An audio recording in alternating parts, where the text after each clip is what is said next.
My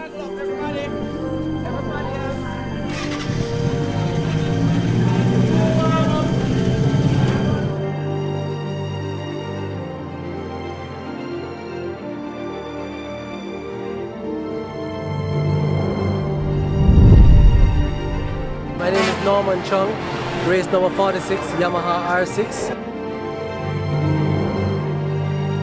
Being able to ride over 100 miles per hour is very thrilling. My expectations are to dominate and to win.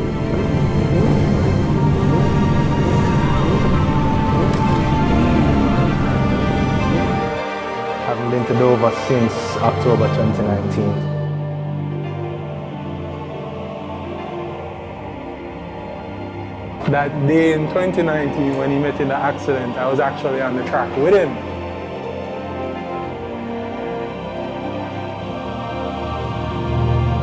My heart broke into like a million pieces. You know, this is the last ride.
Can you hear me now? Can you hear me now?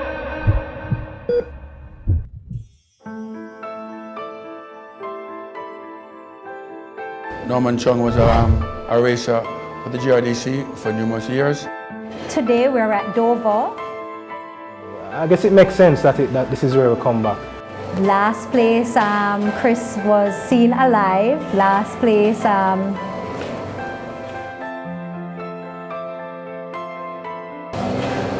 this doesn't usually happen. He was like, oh, you know, I love you. And then I said it back to him. Hi, my name is Chung. Race number 46, Yamaha R6, motorcycle racing at Dover Raceway. Well, I had a first time on the track since my accident in last October. Bike's feeling good with some adjustments to it again. So it's feeling very good. I'm going to be very competitive to keep the bike's ass. Chung has 5 sisters, 2 brothers. Pancho has a brother, the private Pancho. He was a very quiet child. He grew up here in Jamaica, was born in Venezuela, came to Jamaica 2 to 3 weeks old. In 1991, he was 15 years old. And this is the Pancho I will always remember. Responsible. Prep school and sixth form and stuff like that here. He wanted to be an architect.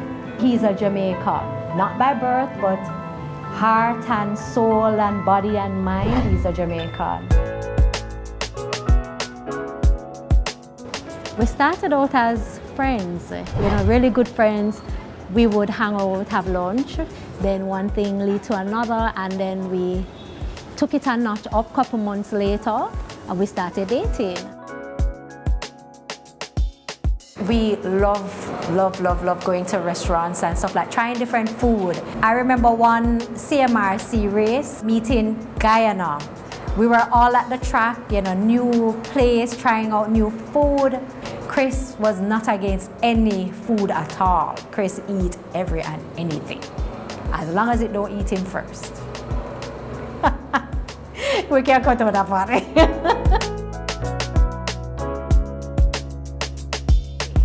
Chris had rat burger, he and Dave. I think I lost 10 pounds in Guyana. I didn't want to try anything, but he did. He tried almost everything that was exotic over there, including that lava burger. And he had fun doing it too. He was so excited when everybody else is saying, what? He said, oh, to the guy, just have it well done. And I'm good. But that's Chris. We had Daniel the year 2002 and Leanne born 2003. Yes, they're 11 months apart. Yes.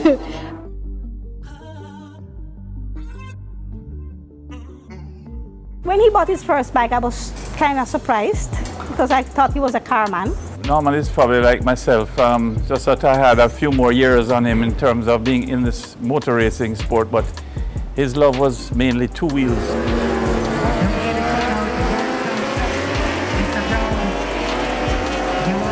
He was obsessed with his first car, cleaned the car every Sunday from top to bottom. His father had passed away when he was like 15. When my mother died, He went and bought a bike, and I was like, wow, okay, where is this coming from? that's the first time I ever seen him ride, you know. She was everything to him. And he took up riding after that. Throughout his years, he has had many accidents. Like, he crashes a lot. He fell a lot of times. I remember one time he fell and his back was totally destroyed. And I was like, yo. You know, Pancho used to boast a lot about crashing, you know. He would tell you, oh, I'm at number 14, and laugh about it. I lost my bike at Dover 3 times. In general, about 23 times. Bruises, lots of bruises. I haven't had any, well, counting this. At this location, I really much of a broken bone, a torn out shoulder, but never broken a bone. Broke the bike. I broke the bike. Broke the bike a lot. Norman is always there, first to the track, first to be on track, probably the first to touch down on the asphalt. So many accidents though, you know. He would not give up. First time when the Jackson was accident in last October. I remember one in particular in Portmore. I remember him saying as I reach inside, you find out about my bike, is it okay? Can you go pick it up? And then the doctor looked at me and said, he's okay. He's quite fine. No motorcycle racing. She said none until 1 month time. 1 month time. He met a group of guys, Shaggy, And I introduced him to Jason, Adrian Blake. Guys like Adrian Blake introduced me to the track. I actually went there initially to watch.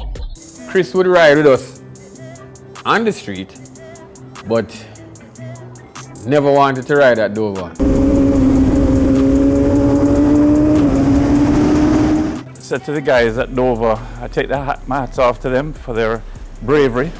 Anybody that races a motorcycle, because there's not much space between them and the asphalt. Okay, so I am Conrad Shaggy Wigan.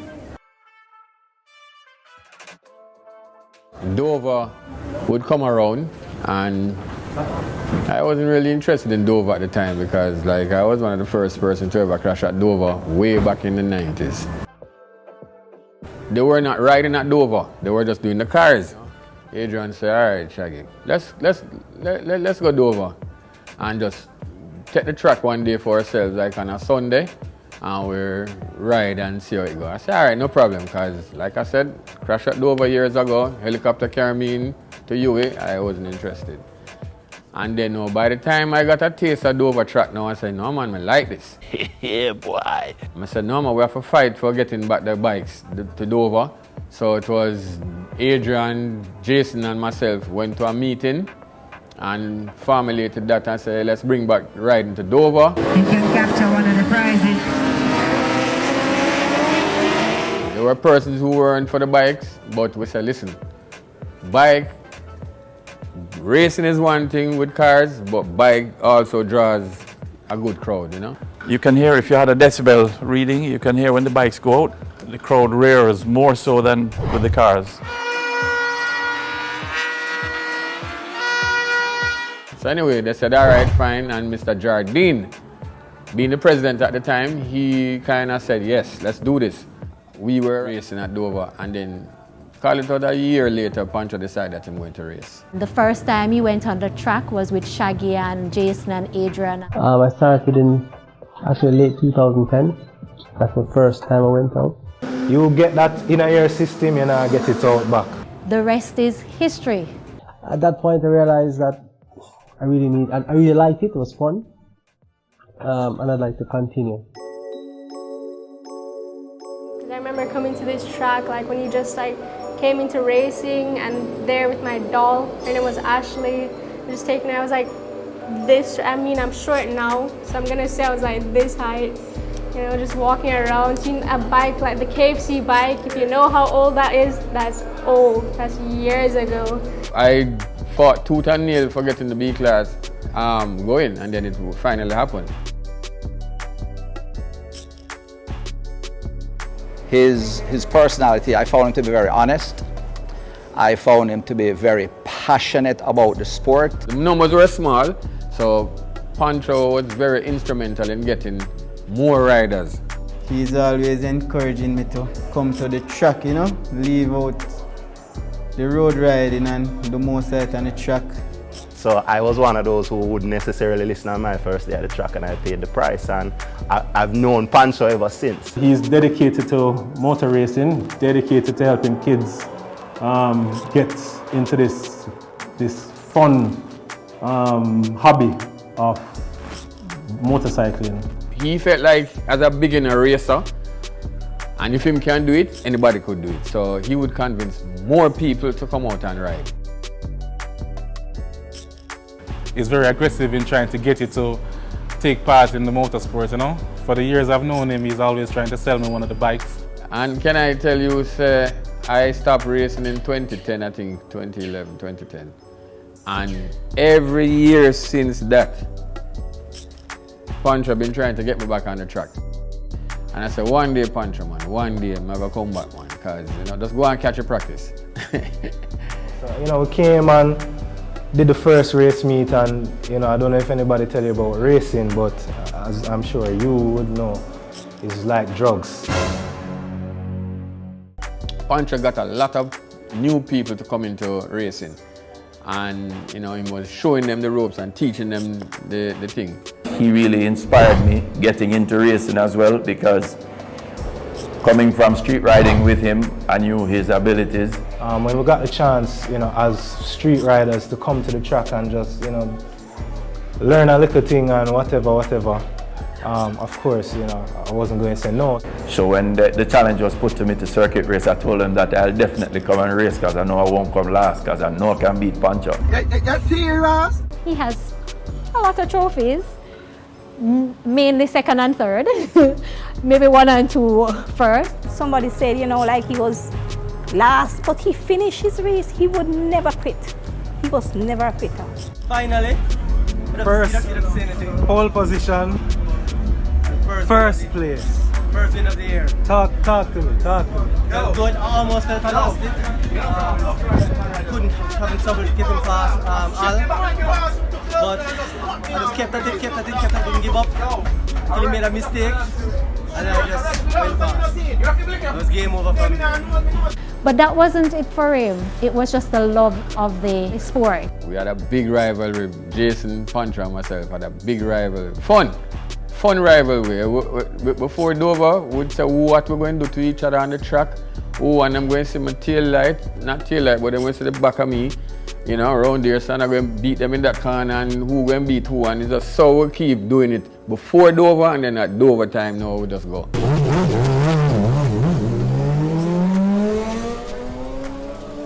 It was just one class, and of course all the top rider them was winning. I said, no man, that's not fair, I want a chance to win something too.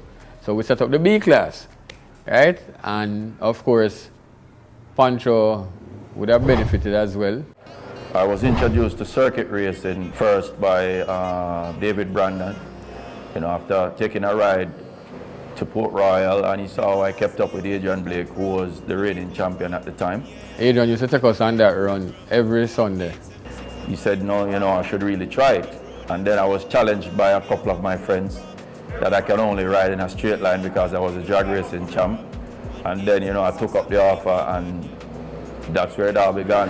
You can capture one of the prizes. I ran into Pancho basically at Dover Raceway quite often because, as we all know, that's his passion. And our company, through our flagship brand, Amsoil, has always been involved in motorsports racing, particularly for cars, not necessarily motorcycles. I had gotten sponsorship for Adrian's bike.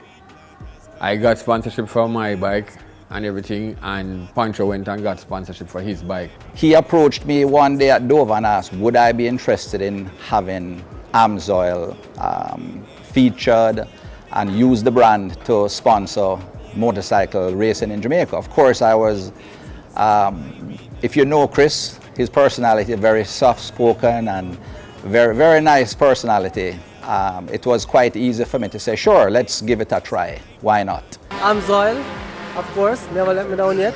What I found about Chris was that he asked for sponsorship for himself, but he was always he was never asking too much. Let's put it that way. If you know Chris, he was never asking for a lot of, let's say, cash for sponsorship for him to race in his class.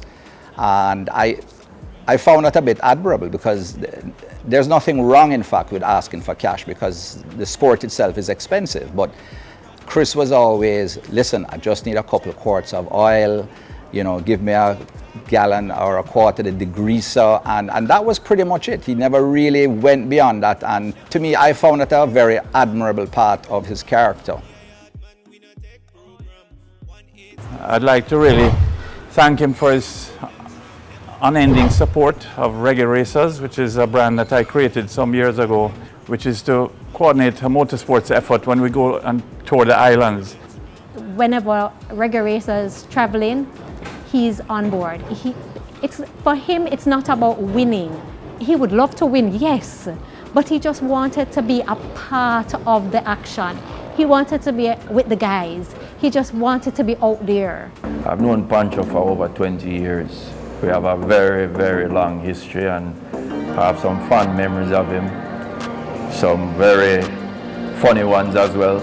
Pancho changed his shifter and put on a GP shifter, which is first gear up and then the rest of the gears down. So we were going in a corner, and to gear down, Pancho was supposed to be going up with his shifter to gear down, which is totally opposite from what you're used to. I literally tried to gear down, went all the way to 6th gear and almost run across the road.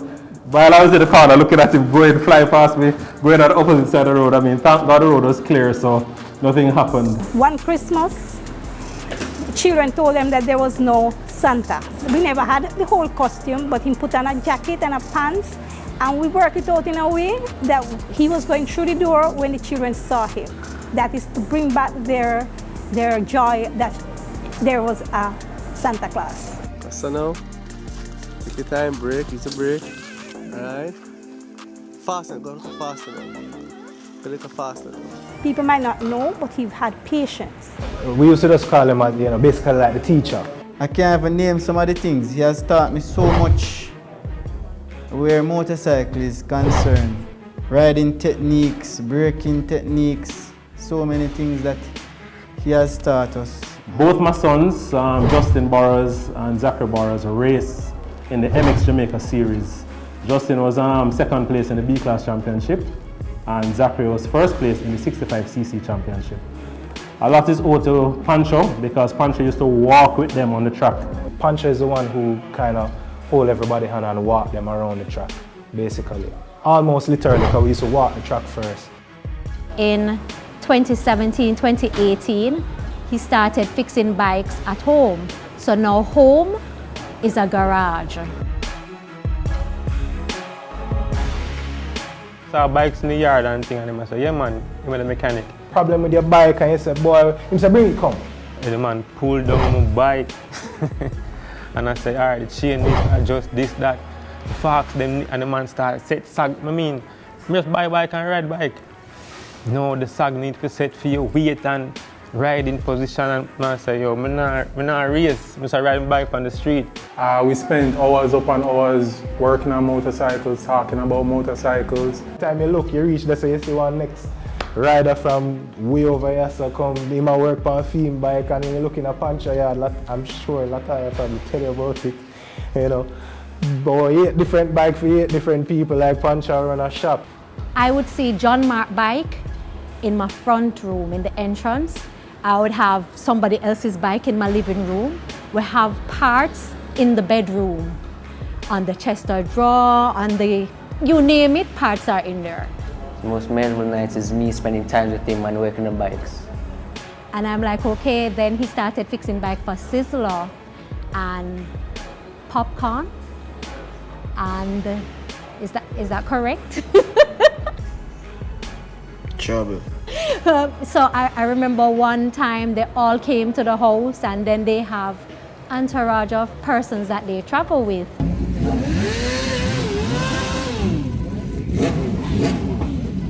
Pancho was very technical. If you know my dad, he's a person like that. Adrian gave me a book, and I didn't even get maybe quarter way through the book.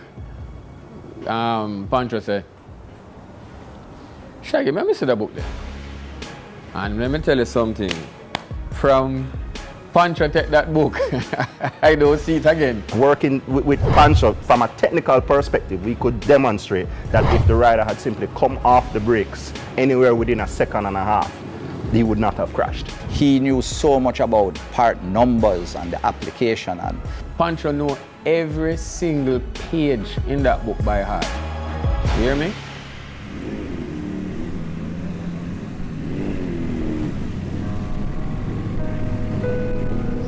On that day when he had the accident, I talked to Pancho in the morning. I say, I come down, I say, yeah, my father, man, what do you mean? I carry the whole family. You know, they load up the van, the kids and him, they load up the van, got everything together, but I wasn't feeling Dover. That day just felt very off. In the back of my mind, I'm saying, should I go down and drive? But I really wasn't feeling Dover. So I said to him, I will come down with Dougie or Jason. Checks his suit every second, his helmet, make sure everything is on par to go on the track. But he didn't do some of those things, and like, before he went onto the track, again after he came off, I told him, I was like, listen, we should go get food because I know you didn't eat anything in the morning. I remember Doug came for me around 12 o'clock and I had him waiting for a while because I'm still not feeling Dover, you know. So I'm there twisting and turning, telling Doug how I'm feeding the dogs and this and leaving out water. We came back and sat in the back of the van and we were just talking, you know, the both of us, and we cheers to like a good weekend to come. So he said to her, I love you. But she said there was something different with the I love you. And I said it back to him. I'm good. I'm good now. She said he was never someone to express his feelings. I told him, let's go back to Polly, you know, the hotel, the villa we used to stay at. That's our trap house and stuff like that. And he said no. Leanne says, Mommy, Daddy said, I'm gonna go back onto the track and I'm gonna ride till I can't ride anymore. Last words that came out of his mouth. It was a very weird sentence. She said it just felt off. It was like so final that she was taken aback. Circle up, everybody. Everybody else.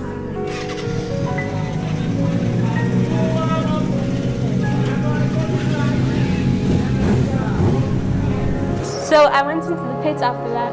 After he went out into the normal bike pits, and I was just sitting there and I was like, oh my gosh, I'm so tired.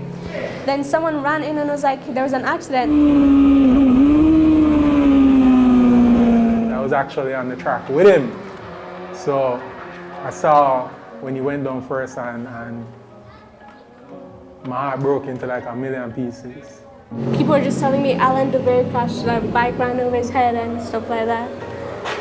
And then there was a guy from the US that came to race, and he came off the track.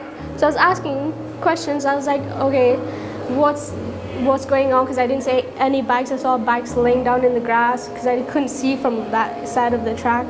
And so I don't know if he knew I was his daughter, because he was so blatant with it. He was like, oh, Chris crashed, a bike ran over his head, he's not responding. Next phone call I get.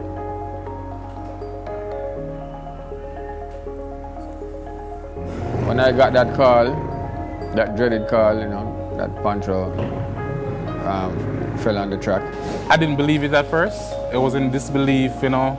As I heard that, I ran to get my dad's phone to call my mom, who was coming to the track. I see Chris's phone calling me, and I wasn't gonna answer, you know, saying, "Child, let me just turn up."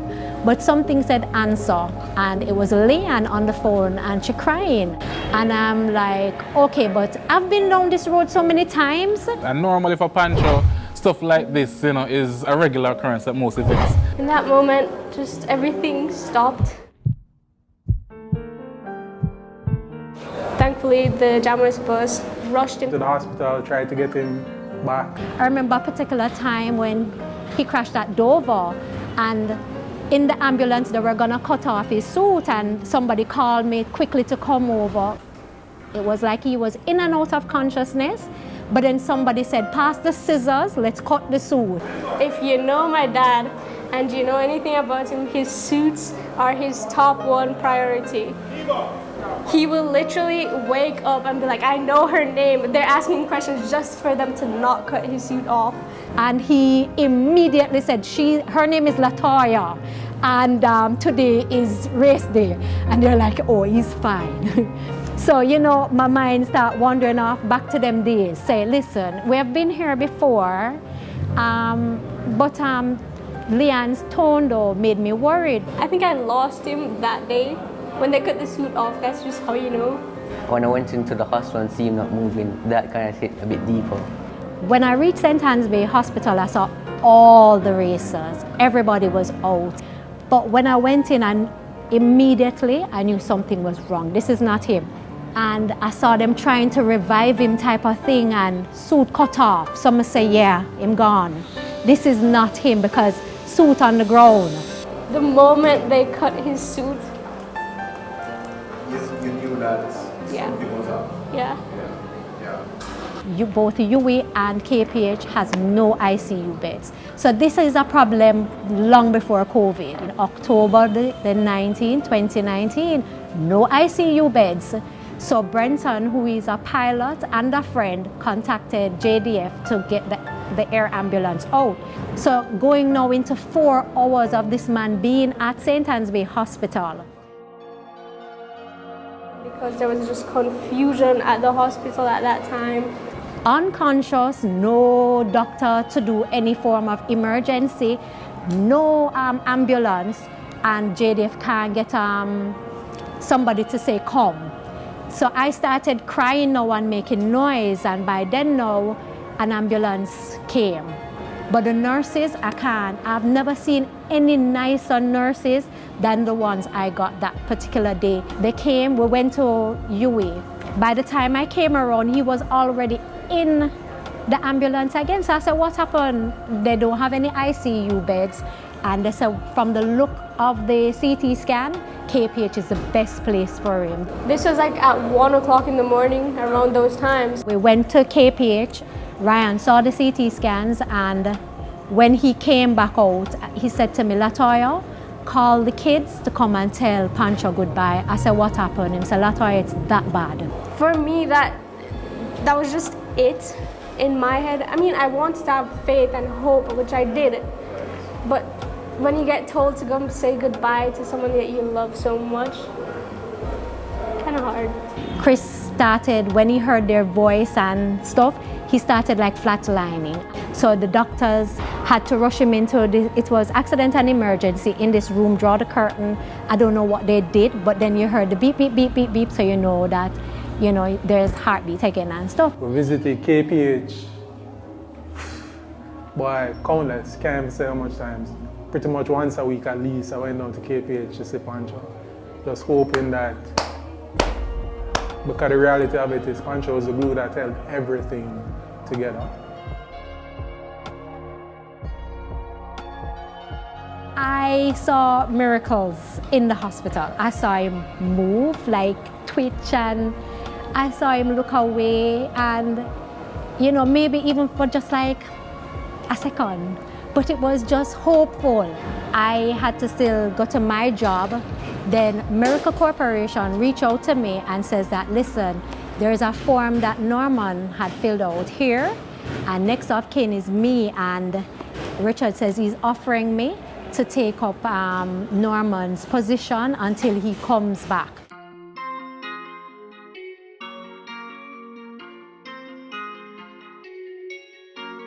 My name is Richard Lee. I'm the CEO for Miracle Corporation.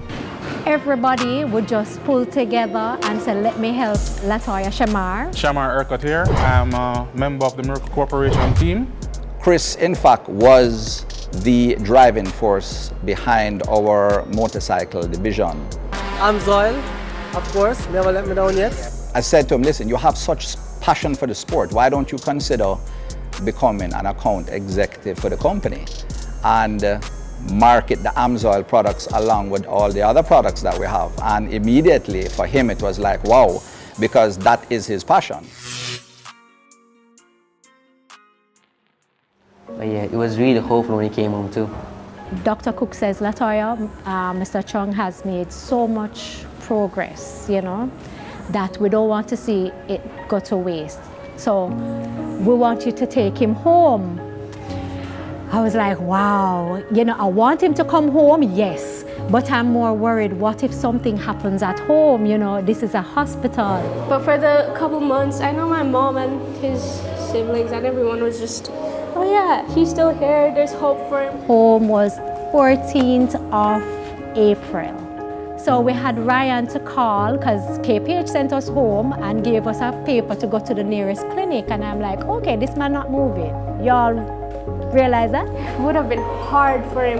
And if you know, man, that he's a very active person, on his feet every second, working on the bikes. And if he knew he couldn't do that, I don't think he would be able to. It's like it's purposeful. Yeah, it wouldn't be there anymore. We could see improvements. You can kind of see him getting better and better because him kind of move up and down. Maybe not in fingers, but you could see him kind of open his eyes more and those stuff. Because she kept all these things just like, oh, he's going to come back, he's going to be outside. And I'm just like, we can hope. But to be honest with you, I always thought he was going to always get up. Because, you know, him always get up back afterwards. After a while, he started getting a lot of infection. So we had to keep giving him antibiotics and stuff. But then just last week or so, you could kind of see him just go.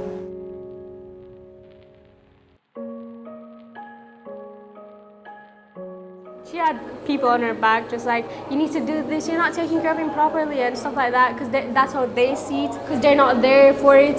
But people would always have their opinion because that's human nature. You know, he fought 11 months. It is racing, and you're racing a motorcycle. I mean, crashes similar to what happened to Pancho have happened at the highest level of motorsports in the world. People always want to know what happened, how do we feel about it, because we're motorcycle safety people. I met Pancho through a number of friends. I had a bike crew that I used to ride with back in the days. Chung bikers with the riders who are immediately around us. That's the name of the group of riders who was around. But from early, we don't ride anywhere at all without helmet. It just don't happen. That was a thing for us. We don't go nowhere without helmet. I mean, people ask, how come a helmet didn't save his life? And we have to explain to motorcyclists that there are limitations to what a helmet can do. I was very grateful knowing him for the little time that I did get to know him. An analogy that everybody always uses is that when you go to the garden, you always pick the best rose, the best flower. And that's exactly what happened. I think God saw that it was just too much for him, so he took him home. After his passing, and tighter measurements for COVID, so we couldn't have a funeral, and the kids took it really bad.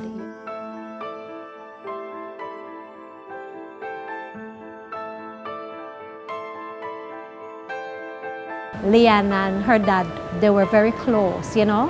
Hi, I'm Leanne Chung, the daughter of, the infamous Chris Chung, Pancho. He has many names. Venezuelan Chung, one amount of alias and other name. Leanne, especially, she broke, because this is her best friend. I always knew that he was going to be a great father. We were very close, like we would always go on the road. He'd pick me up at like 3 o'clock in the morning. He was just like a best friend to me. He was a protector. He was very childish. So I'd say like a sibling kind of thing. Yeah. See, I'm more in like the managing type. I was more like his manager, like go do stuff for him because he was like bike rep. So he couldn't do it because he was racing. So I'd go take care of the stuff for him and stuff like that. Not racing, I think that's more like my brother's look on it. And I'm hoping his little protege who is coming up, his son will carry the flag even further, Of course, I want to race. But obviously I6 too. But I guess mom not gonna let me buy a ride now, so I have to buy my own bike. Hopefully soon. I can manage him if he wants. If he wants. At a cost, right? At a cost. Of course. You're gonna pay me some big bucks. Leanne is princess, so I pick up Leanne every day from school. When he picked me up from school, I would be driving home or stuff like that. Those were the weirdest, strange conversations you'd think for a daughter and a father to have. He'd always tell me that I'm learning to fix the bikes just so I can prove to my husband like, oh, you're doing that wrong, let me fix that for you, or stuff like that, so I didn't have to depend on anyone, like taking my tire off. Taught me how to change a tire because he said I must not count on anybody to check my engine.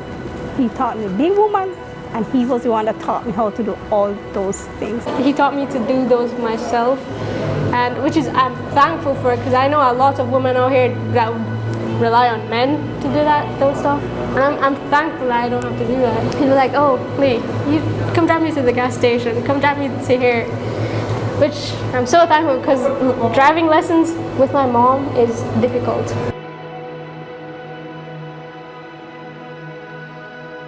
I really love the bike thing, trust me. It's really entertaining and fun. Daniel, very quiet, very quiet. So didn't know I couldn't tell you what he's going through because Daniel wouldn't talk much. He was a lot to me, He was showing me everything. I learned a lot through him, especially through bikes. He showed me everything with the bikes, even racing and all that. He even showed me what it is to be a man, a lot of stuff.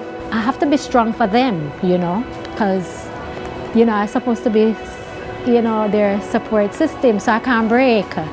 So they never saw me break, and I think I was wrong in doing that because it made it hard for them to break. Because I used to always run away from him when I do the work, even when I do stuff like that. Yep, and he used to always cuss me because I am really lazy, and he helped me to change that about me. 2021, and we're on more lockdown days, is when I break. And I started to break. He passed away leaving 7 kids. The ones abroad he would call regular, and the ones here he would see regular. Some I knew about, some I didn't. Was a good dad. I can't take that away from him, I know persons are gonna be watching this and I mentioned 7 kids and they're like, wow, and you stayed. Listen, we had our ups and our downs, we had our highs and lows. As I keep saying, I remember once when I first found out about one of the kids, and I said to him, what's happening here? And he's like, well, can we talk about this at another time? And, and he's trying to brush it under the carpet type of thing. And, Mom, let's talk about this later. I remember packing up every single piece of clothes that he had at the house, put them in suitcases and bags and you name it, and I put them outside, ready to pack them up for him to leave. And I went next door to say to my neighbor, listen, if you hear commotion over there, please don't call the police. It's just Chris and I. And she's like, what's happening? I said, tell you later. By the time I came back, I saw my clothes outside as well. So I'm like, what's happening here? He says, well, I think we're moving, so anywhere you're going, I'm coming with you. And he's like, Mom, we're not moving. I said, no, you are moving. And listen, I spent the entire day putting back everything. I never did that again. There's no in between. It's either you love him or hate him. I love this man. There's no denying that I love Chris. And yes, there are times that I didn't like stuff nor love what was happening, but I did love this man.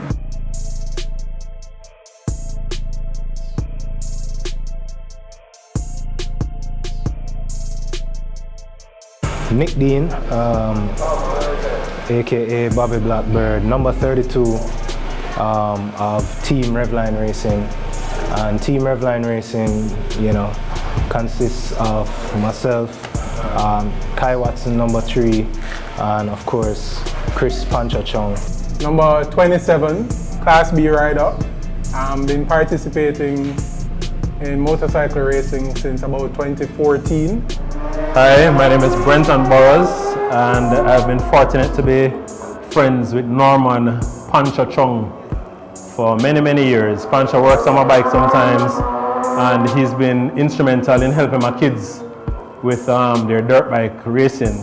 You know, we were all brought together for the love of motorcycles, but I think me meeting Pancho was one of those things that, you know, somebody knew that I needed it.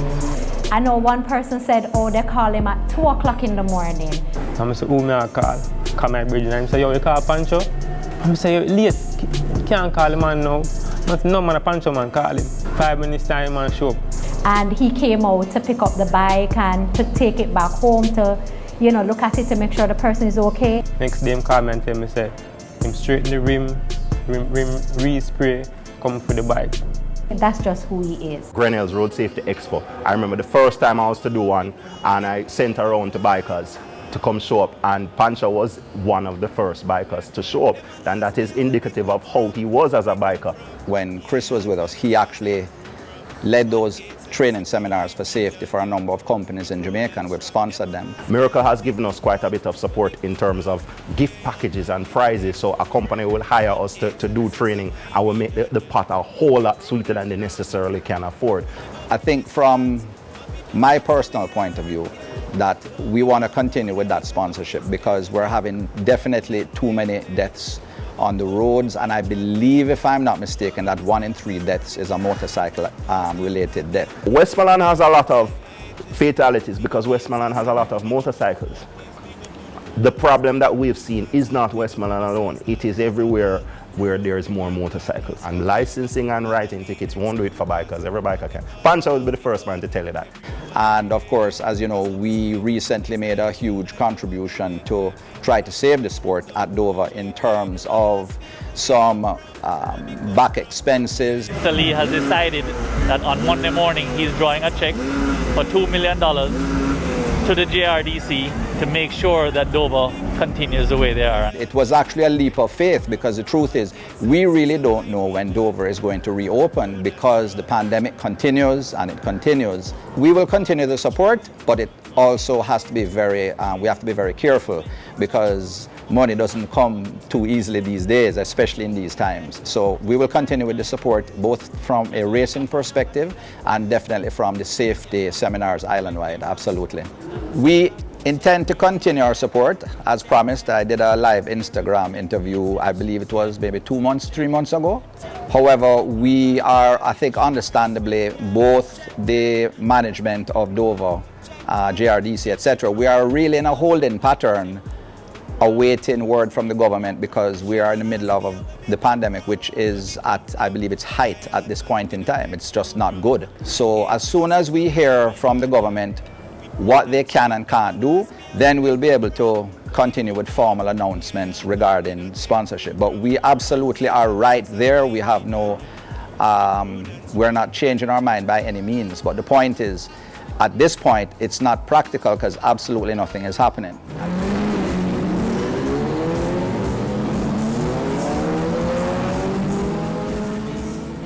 I have been to St. Anne's Bay Hospital twice. I've been to the one in Savlamar once. That was 2018 actually, when he actually damaged his shoulder as well at Jam West. He and I had a serious spill at Jam West.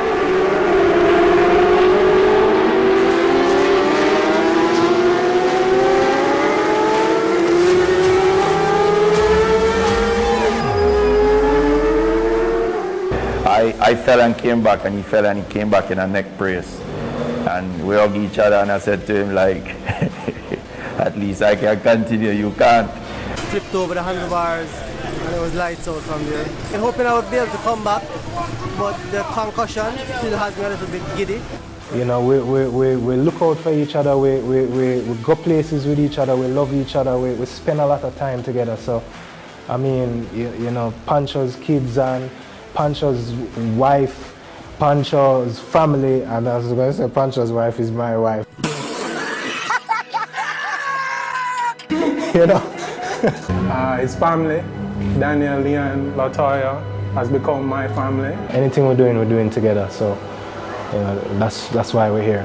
You know, we were all brought together for the love of motorcycles, but I think me meeting Pancho was one of those things that, you know, somebody knew that I needed it.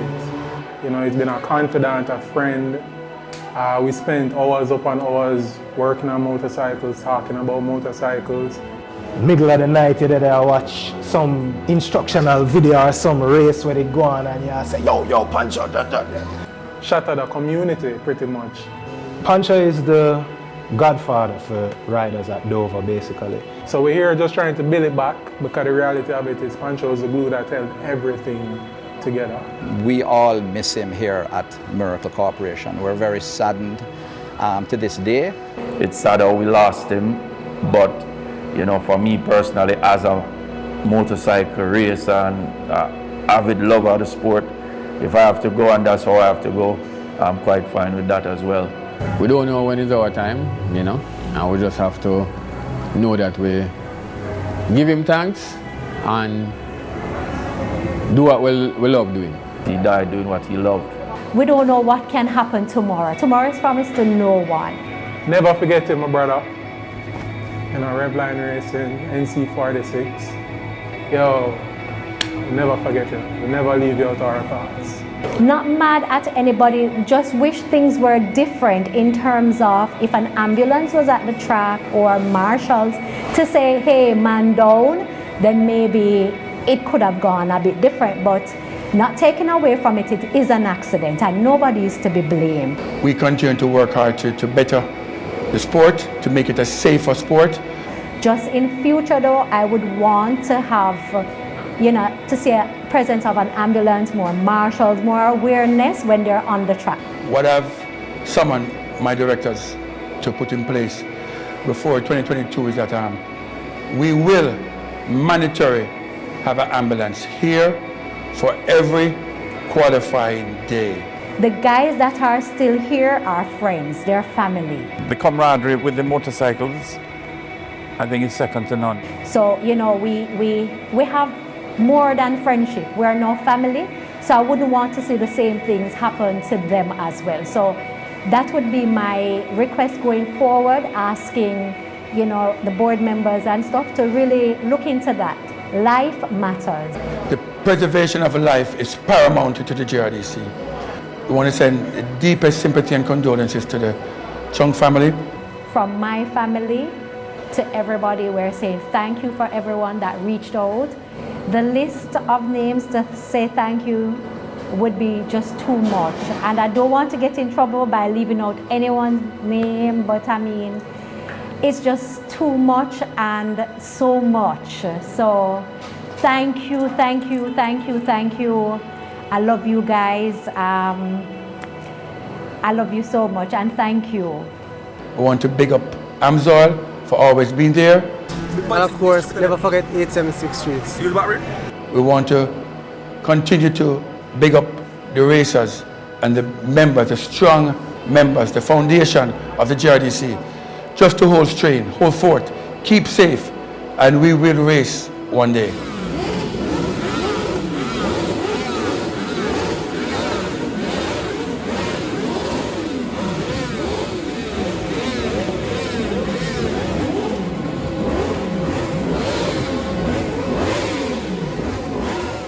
Thank you for watching another video production of 876 Streets.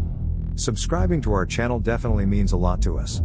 Thanks for your continuous support. This tribute was made possible by Amsoil, Emperor Endurance, Heart of Jamaica Spring Water, and True and Natural.